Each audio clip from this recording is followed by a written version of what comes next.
Hey, I got designer from head to my toe. I'm a designer, my bitch on the code. I got Givenchy all over my coat. Wesh mes aristocrates, alors hier il y a un gars qui m'a envoyé un message qui m'a demandé comment j'ai fait pour percer dans le business en ligne.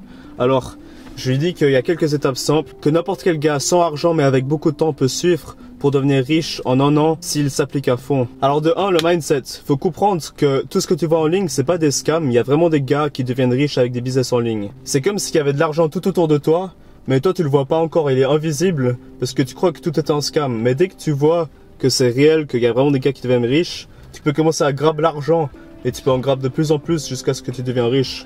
Et de 2, il faut se sentir pauvre H24. Il faut jamais être satisfait avec ce que tu as. Et pour t'aider, même si tu as quelques milliers, regarde jamais ton compte bancaire. Et même si tu as un salaire, c'est jamais assez d'argent. Alors faut jamais ouvrir son compte bancaire et se dire qu'on est riche. De 2, il faut que tu trouves un business qui t'obsède. Alors du fond de ma tête, j'ai trouvé à ce gars 14 business que tu peux réussir à percer avec sans argent. C'est testé, vérifié et je te jure qu'il n'y a aucun business qui est saturé. Il y a toujours moyen de percer dans ces business. Du coup, avant de lire la liste des business, je voulais te dire que faut que tu trouves le business sur lequel tu peux t'obséder. Alors pour ce faire, tu peux regarder les histoires à succès sur YouTube et il y en a sûrement certains qui vont t'inspirer ou tu vas te reconnaître là-dedans que tu pourrais percer et t'obséder dessus. Si tu trouves pas des histoires à succès, va chercher en anglais parce qu'il y en a 40 000 sur YouTube. Alors maintenant, voici la partie que t'attends la plus importante. Tous les business avec lesquels tu peux percer. De 1, le dropshipping TikTok organique. Alors pour percer dessus, il faut créer 3 vidéos par jour en TikTok organique pendant 2 mois. Si ça ne marche pas, tu changes de produit et tu fais ça.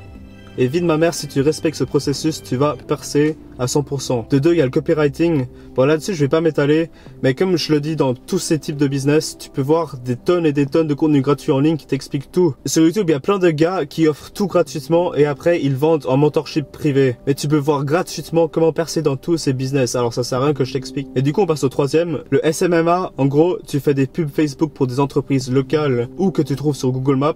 Tu peux aussi vendre des sites web en ligne pour des magasins locaux, genre de la manicure ou des entreprises de construction. En 4, il y a Airbnb en sous-location.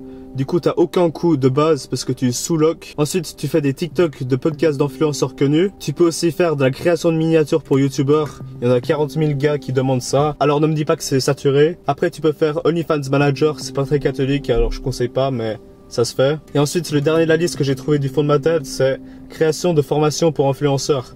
Il y a plein d'influenceurs qui veulent vendre un produit, mais ils ne savent pas comment s'y prendre. Alors toi, tu peux être là pour leur aider, leur guider. Mais le plus important dans tout ça, c'est de se concentrer sur un seul business, un seul et unique business pour pas t'écarter et que tu passes un maximum de temps sur un seul business. Tu es en concurrence avec 1000 personnes qui veulent le même objectif que toi, alors tu dois passer plus de temps que ces 1000 autres personnes. Du coup, je te conseille pour chacun de ces business, tu te formes sur YouTube pendant 2 à 3 semaines, tu regardes du contenu éducatif H24. Et ensuite, tu te lances dans le business. Tu te lances un objectif par jour et un objectif par semaine. Pour travailler un max sur ton business, étudie le minimum pour l'école, juste assez pour passer les années, pour rendre maman et papa contents et t'assurer un plan B. Et pour la suite, je te laisse gérer. Peace, c'était OG. À une prochaine. Bye. Bref, il y a plusieurs stages dans ton business. La stage 1, c'est l'inconscience. Stage 2, c'est la conscience que tu peux faire de l'argent. Stage 3, c'est le hustle. C'est quand tu passes un max de temps possible sur ton business jusqu'à ce que tu commences à rentrer tes premiers chiffres. Et ensuite, le stage 4, c'est quand tu comprends ce qui marche et tu commences à automatiser et faire la même chose H24. Tu commences à automatiser ton business avec quelques employés. Et le stage 5, ben j'ai pas encore atteint, mais j'imagine que c'est le scaling. Alors voilà, c'était tout pour moi. J'espère que vous avez kiffé. Moi, c'était OG. Abonne-toi pour devenir un aristocrate. Et on se retrouve à la prochaine. Peace.